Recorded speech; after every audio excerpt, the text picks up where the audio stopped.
26-এর জন্য যে ফোকাসটা রাখা এবং সেটা কিন্তু এসআইআর পরবর্তী ধাপে কিভাবে হবে সেই জায়গাটায় নিজের দৃষ্টি স্থির রেখে দিয়ে দলের রাজ সামলাচ্ছেন অভিষেক।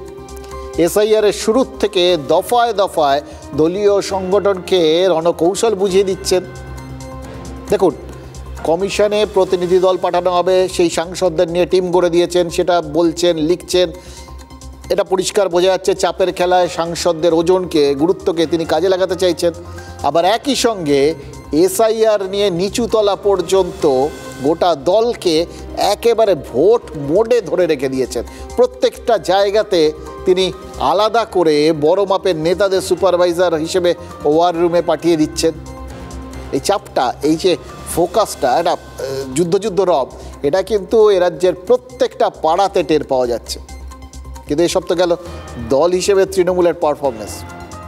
তৃণমূল সরকারের অধীনে থাকা প্রশাসন, তার ফোকাসটা কি এই সব কিছুতে কোথাও গিয়ে একটু নড়ে যাচ্ছে না?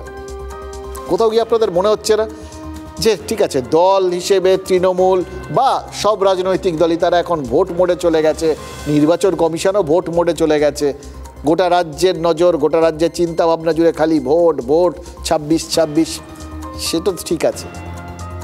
কিন্তু প্রশাসন এই ভোট করে তার মাথার থেকেও কি ফোকাসটা সরে গেছে? এই কথাটা কিন্তু মাথায় আসছে দুটো কারণে। এক, গতকালে মুখ্যমন্ত্রীর ওই হেলিকপ্টার বিতর্ক।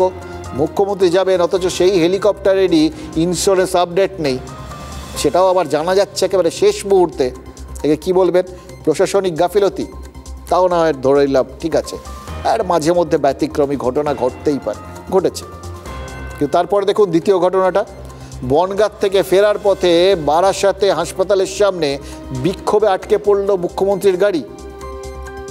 এবার মুখ্যমন্ত্রীর রাস্তা, কনভয় যেখান দিয়ে যাবেন সেখানকার কি পরিস্থিতি, কি হচ্ছে না হচ্ছে, এগুলো তো দেখভাল করার কথা পুলিশের। অনেক আগের থেকে গোটা বিষয়টা নজর রাখেন তারা, তাদের নজরে নিয়ে গেল গোটা বিষয়টা।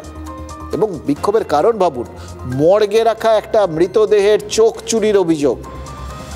সরকারি হাসপাতালে এরকম গুরুতর অভিযোগে একটা বিক্ষোভ হলো, আর তাতে আটকে পড়লেন রাজ্যের মুখ্যমন্ত্রী তথা স্বাস্থ্যমন্ত্রী।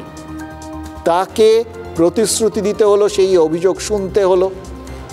মানে বুঝতে পারছেন প্রশাসনিক গাফিলতি কোথার থেকে কোথায় যাচ্ছে, সবটাই তো। সেটার মধ্যে এই হাসপাতালে এই যে অভিযোগটা উঠেছে সেটাও কিন্তু পরে এড়িয়ে যেতে পারবেন না।